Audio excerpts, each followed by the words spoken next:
મિત્રો આજે અમાવાસ્યા છે। અમા એટલે નજીકને વાસ એટલે નિવાસ કરવો।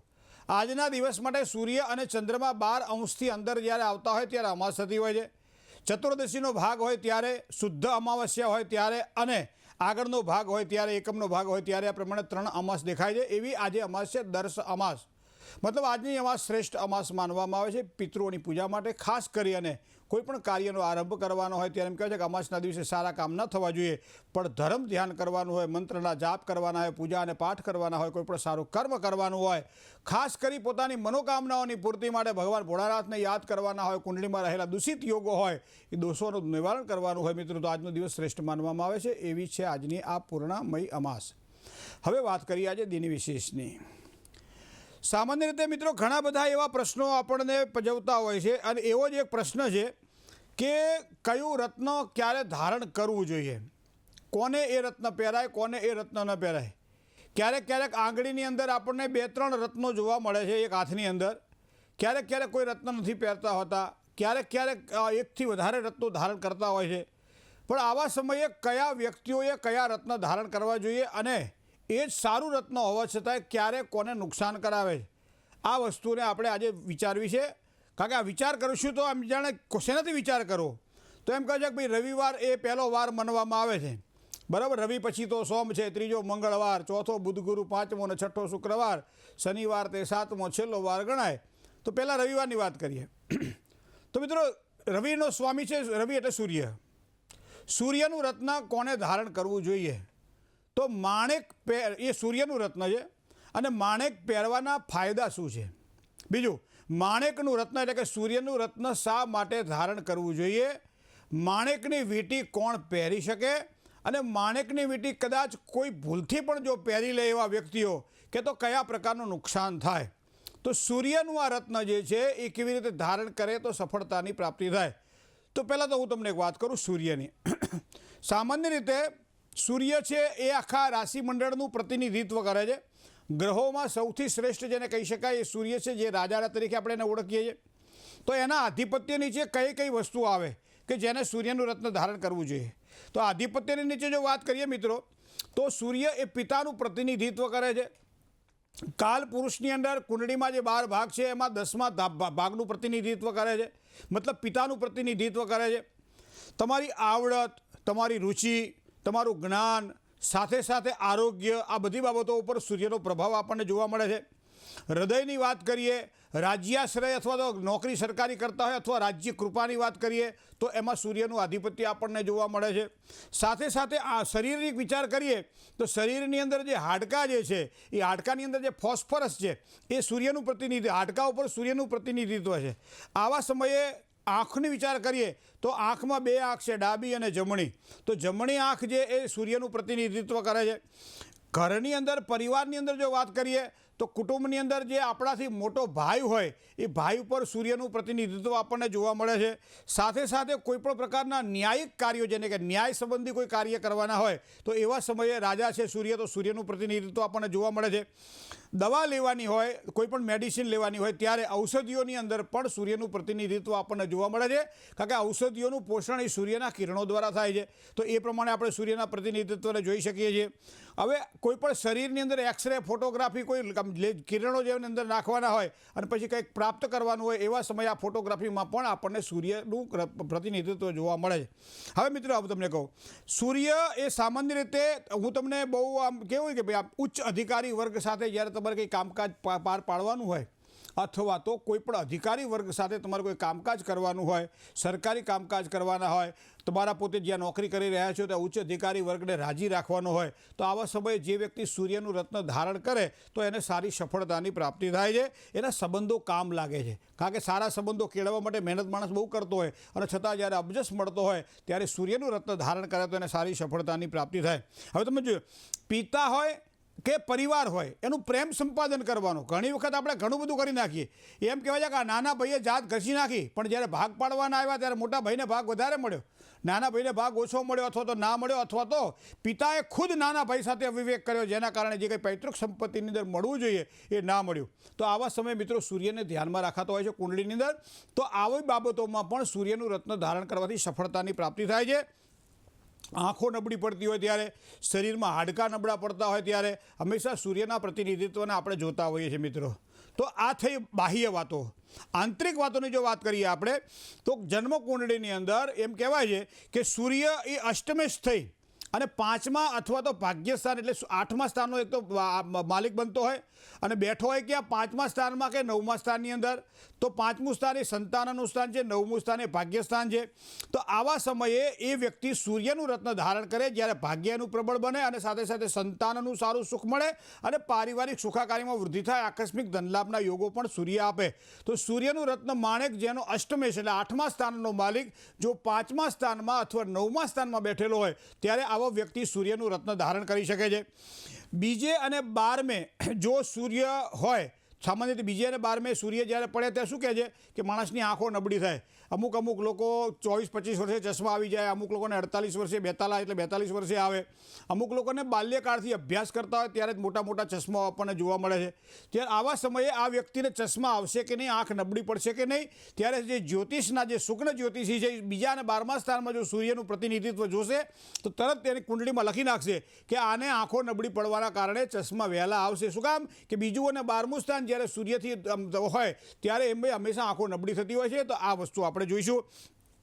ચોથું સ્થાન, ચોથા સ્થાનની અંદર સંતાનની વાત આવે, સંતાનના સુખમાં બાધા હોય અથવા સંતાન પ્રાપ્તિ થયા પછી પણ સંતાનો તરફથી જ્યારે પીડા અનુભવાતી હોય ત્યારે અહીંયા સૂર્યના બળને જોવું પડે છે કે જો સૂર્યનું બળ ચોથા સ્થાનમાં આ રીતે નિર્બળ બનતું હોય ત્યારે. બીજી વસ્તુ તમને કહું, દેહ ભાવ લગ્ન ભાવની અંદર જ્યારે રાહુ કે કેતુ પડ્યો હોય ત્યારે પણ એમ કહેવાય છે કે એ સૂર્યનું રત્ન એને મજબૂતાઈ આપે છે, સૂર્ય એના માટે પાવરફુલ બને છે. હૃદય રોગ હોય, બ્લડ પ્રેશર હોય, સાથે સાથે પેટના દર્દ હોય, સાથે સાથે કમરના દર્દ હોય, કેન્સર જેવી બીમારીઓ હોય અથવા તો કોઈ પણ વ્યક્તિ અકારણ ડર અનુભવતો હોય, મને આમ થશે તો, સહેજ આમ બળતરા થાય કે મને એસિડિટી થશે તો, મને હૃદયરોગ થશે તો, મને પેટમાં આમ થશે તો, આ નબળી બાધાઓ છે. તો બાહ્યજા, કુલજા, દોષજા, દરેક પ્રકારના અલગ અલગ પ્રકારના દોષ છે. ઘણા લોકોને ભૂત પ્રેતના ડરો લાગતા હોય છે. તો આ અત્યારે તો જો કે બધું ધીમે ધીમે આ બધું ઓછું થવા મળ્યું વિજ્ઞાન યુગની અંદર, પણ છતાંય ડર તો અજ્ઞાત ડર તો રહે જ કરે છે માણસને. કે કોકે મને કંઈક કરી નાખ્યું હશે તો, કોઈ આમ કંઈક લગ્ન મોડા થાય તો શું વિચારે ખબર છે કે કોકે કંઈક કર્યું હશે તો હવે આપણને કોણ કરે, પણ છતાં એ ડર રહ્યા કરે. તો આવા સમયે એમ કહેવાય છે કે ભૂત પ્રેતના ડરથી પણ એમ કહેવાય છે કે જે માણસ બીક અનુભવતો હોય ત્યારે આ બધી બાબતોની અંદર આ વ્યક્તિ સૂર્યનું રત્ન ધારણ કરી શકે છે. આ બધી બાબતો મેં આપને બતાવી. બધી બાબતોની અંદર વ્યક્તિને સૂર્યનું રત્ન પહેરવાથી સારામાં સારા લાભ થાય અને એનું આત્મબળ વધે, અને આત્મબળ વધે તો દરેક કાર્ય થઈ શકે. હવે તમે જોજો જન્મ સમયે પૂર્વ દિશામાં જે ઉદિત થાય એ રાશિ કહેવાય, એને જન્મ લગ્ન કહેવાય છે કુંડળીની અંદર. તો જન્મ લગ્નની અંદર તમે જોજો અમુક લગ્નવાળાને સૂર્ય લાભ કરાવડાવે, પાછું અમુક લગ્ન એવા છે કે જેને સૂર્ય નુકસાન કરાવડાવે અથવા તો એની રાશિ હોય તો સૂર્યને નુકસાન કરાવે. હવે તમે જોજો કે મેષ રાશિ, સિંહ રાશિ અને ધન રાશિ, આ 3 રાશિ અગ્નિ તત્વની રાશિ છે. તો એનો મતલબ એવો થાય કે મેષ, સિંહ અને ધન આ 3 જન્મ લગ્ન હોય અથવા જન્મ રાશિ હોય તો એવા વ્યક્તિઓને સૂર્ય ધારણ કરવાથી લાભ કરાવડાવે. જે સ્થાનમાં સૂર્ય નબળો પડતો હોય એનું રત્ન ધારણ કરવાથી સારી સફળતાની પ્રાપ્તિ થાય. તો એ પ્રમાણે મેષ રાશિ. પછી આવે કર્ક રાશિ, જે ચંદ્રની રાશિ છે. ચંદ્ર અને સૂર્યને મિત્રતા છે. તો ચંદ્રની રાશિ જે કર્ક રાશિ હોય, કર્ક લગ્ન હોય તો એવા વ્યક્તિઓને પણ સૂર્ય ધારણ કરવામાં મોટાભાગે વાંધો આવતો નથી. એ ઉપરાંત તમે મંગળની રાશિમાં જાઓ, કારણ કે અહીંયા મંગળની રાશિનું પણ મિત્રતા છે સૂર્ય સાથે. તો એ વૃશ્ચિક રાશિ છે. તો વૃશ્ચિક રાશિ અથવા વૃશ્ચિક લગ્નવાળા જાતકો પણ અહીંયા સૂર્યનું રત્ન ધારણ કરી શકે છે. એથી આગળ ધન રાશિ મેં કહ્યું એ પ્રમાણે. તો આટલી રાશિઓને સારું રીતે સારી સફળતા આપે. હવે એનાથી વિપરીત તમને કહું, જો સૂર્ય તમે પહેરો, ઘણી વખત અમે જોયું છે કે 9 કેરેટનું રાહુનું રત્ન પહેર્યું, સારી ભલી નોકરી ચાલતી હતી, 15 દિવસની અંદર બોસની સાથે બગડ્યું, નોકરી છોડવી પડી, સારો પગાર ને સારી નોકરી ગઈ, અત્યારે બેઠા છીએ, હવે નોકરી નવી શોધી રહ્યા છે. શું કામ કે કોઈએ સૂચન કર્યું હતું કે રાહુનું રત્ન પહેરજો. હવે ઘણી વખત વિપરીત અસરો ઊભી કરાવડાવે. આપણે નથી કહેતા ભાઈ રાત્રે છાશ ખાય, રાત્રે અમુક વસ્તુઓ ખાય, ઘસરકા આવે એટલે એના કારણે એ માણસ બીમાર પડે. હવે સારું હોવા છતાંય બપોરે જ ખવાય, સાંજે ના ખવાય અમુક વસ્તુઓ. એ જ રીતે અહીંયા જન્મ કુંડળીની અંદર અમુક વસ્તુ એવી જોવાની હોય છે કે એ પહેરવાથી રત્ન ખોટા પરિણામો આપણને આપતું હોય છે. તો ખોટા પરિણામોમાં આમ તો ઘણી બધી વસ્તુઓ જોઈ શકાય, પણ આજે જન્મ લગ્નની જો વાત કરવામાં મિત્રો, તો માનો કે વૃષભ લગ્ન એટલે શુક્રનું લગ્ન છે, તો શુક્ર અને સૂર્યને તો બને નહીં. તો એનો મતલબ વૃષભ લગ્નવાળા, વૃષભ રાશિવાળા જાતકોએ સૂર્યનું રત્ન ધારણ કરવામાં જન્મકુંડળીના ધ્યાનમાં રાખીને જ રત્ન ધારણ કરવું જોઈએ. બીજું આવશે મિથુન રાશિ. મિથુન રાશિ આમ તો બુધની રાશિ છે, સૂર્યની મધ્યસ્થી રાશિ ગણવામાં, પણ છતાંય દ્વિસ્વભાવ રાશિ છે, જેના કારણે મિથુન લગ્નવાળા જાતકોએ પણ સૂર્યનું રત્ન ધારણ કરવામાં, કારણ કે એ અહીંયા અશુભત્વ આપવાવાળી છે, તો થોડું ધ્યાન રાખવું પડશે. ત્રીજું લગ્નની વાત કરવામાં આવે તો એ તુલા લગ્ન, જે શુક્રનું લગ્ન છે. તો વૃષભ રાશિ અને તુલા રાશિ આ બંનેનું લગ્ન જ્યારે આવતું હોય ત્યારે એને સૂર્યનું રત્ન ધારણ કરવામાં થોડી કાળજી રાખવી પડે, ક્યાંક ખોટું તો નહીં થઈ જાય ને, આ વસ્તુને એને ધ્યાન રાખવું પડશે. મકર રાશિ અને કુંભ રાશિ એ શનિની રાશિ છે, અને આપણે બધાએ જાણીએ છીએ કે શનિને સૂર્ય સાથે બનતું નથી. તો શનિની બે રાશિ છે, મકર અને કુંભ રાશિ. તો એનું લગ્ન હોય અથવા તો એની રાશિ હોય, તો એવા સમયે મકર અને કુંભને હંમેશા મોટા ભાગે સૂર્યનું રત્ન ધારણ કરવામાં વિચાર કરવો પડે, કારણ કે ક્યારેક ખોટી અવળી અસરો ઊભી કરાવડાવતી જોવા મળે છે. એથી ગુરુની રાશિ એક મૂળ ત્રિકોણ રાશિ છે, મીન રાશિ. તો મીન રાશિવાળા જાતકોએ પણ અહીંયા થોડુંક ધ્યાન રાખવું પડે કે જેના કારણે સારો લાભ થાય કે સારો નુકસાન થાય, એ વસ્તુ જોવી પડે. હવે તમે કેન્દ્રની વાત કરો, 1, 4, 7 અને 10 આ કેન્દ્રના સ્થાન છે. 5મું સ્થાન અને 9મું સ્થાન એ ત્રિકોણનું સ્થાન છે. હવે કેન્દ્ર એટલે પોતે આવ્યો એટલે દેહભાવ આવ્યો, 5મું આવ્યું એટલે સંતાન આવ્યું, 5મું આવ્યું એટલે પ્રોગ્રેસ આવ્યું, 5મું આવ્યું એટલે પૂર્વજન્મમાં સંચિત કર્મ આવ્યા, અને એના દ્વારા ભાગ્ય નિર્માણ થાય એટલે 9મું સ્થાન આવ્યું, જેના દ્વારા આપણને સારા ભાગ્યોદય થાય. ધર્મ, કર્મ, જ્ઞાન, ઉપાસના આ બધી વસ્તુઓ આપણને ભાગ્યસ્થાનમાં જોવા મળે છે. તો અહીંયા 1, 5 અને 9ના સ્વામી જો કદાચ 6ઠ્ઠા, 8મા અને 12મા તરીકે સૂર્ય હોય તો એવા સમયે આ વ્યક્તિએ સૂર્યનું રત્ન ધારણ કરી શકાય છે. 6ઠ્ઠા, 8મા અને 12માના સ્વામી જો કેન્દ્રમાં હોય તો એ સૂર્યનું રત્ન ધારણ કરી શકે છે. તો આ બધી વસ્તુઓ તમે જોજો. હવે ઘણા વ્યક્તિઓ આપણે જોયા છે હાથની અંદર 4, 4, 5, 5 વીંટીઓ પહેરેલી હોય, એટલે આપણને પૂછ્યું કે આટલી બધી વીંટીઓ કોને પહેરાવી, કે ફલાણી જગ્યાએ ગયા હતા તો એમને કીધું સૂર્ય ધારણ કરો તો આ માણેક પહેરી લીધું. પાછું કોઈક જગ્યાએ ગયા હતા તારો શનિએ નબળો છે તો નીલમ પહેરાયો, તો ત્રીજી આંગળીએ સૂર્ય પહેરાયો, ચોથી આંગળીએ નીલમ પહેરાયો. તો હવે પછી આપણને એમ થાય કે ભાઈ કોને તને આવું કીધું હતું અને શેના માટે કીધું હતું, તો કહેતા ને આ વારંવાર પરેશાનીઓ રહેશે ને તો આવું તે કીધું એટલે કરી લીધું.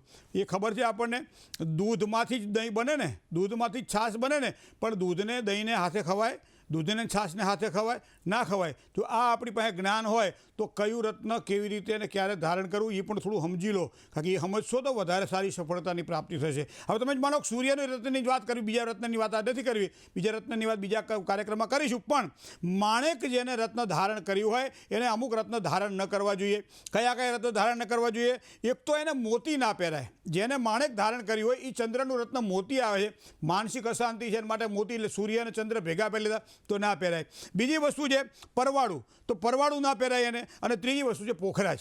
સૂર્ય અને ગુરુ જ્યારે ભેગા થાય ત્યારે દાંપત્ય જીવનની અંદર વિઘ્નો ઊભા કરાવડાવે છે, પારિવારિક સમસ્યાઓ આપે છે. ઘણી વખત પોતે જ મોટા છે, હું કરું મેં કર્યું એ જ અજ્ઞાનતા, સકટનો ભાર જેમ શ્વાન તાણે. આ સૂર્ય અને ગુરુ ભેગા થાય એટલે થાય કે હું જ બધું આ કરું છું. આ વૃત્તિ જ્યારે આવી જાય ત્યારે સમજી લેવાનું સૂર્ય અને ગુરુ કુંડળીમાં અથવા તો આ પ્રમાણે રત્નની અંદર પણ બંનેની અવળી અસરો ઊભી થાય છે. તો પોખરાજનું રત્ન પણ એમ કહેવાય છે કે જેને સૂર્ય પહેર્યો હોય એને પોખરાજનું રત્ન ધારણ ન કરવું જોઈએ.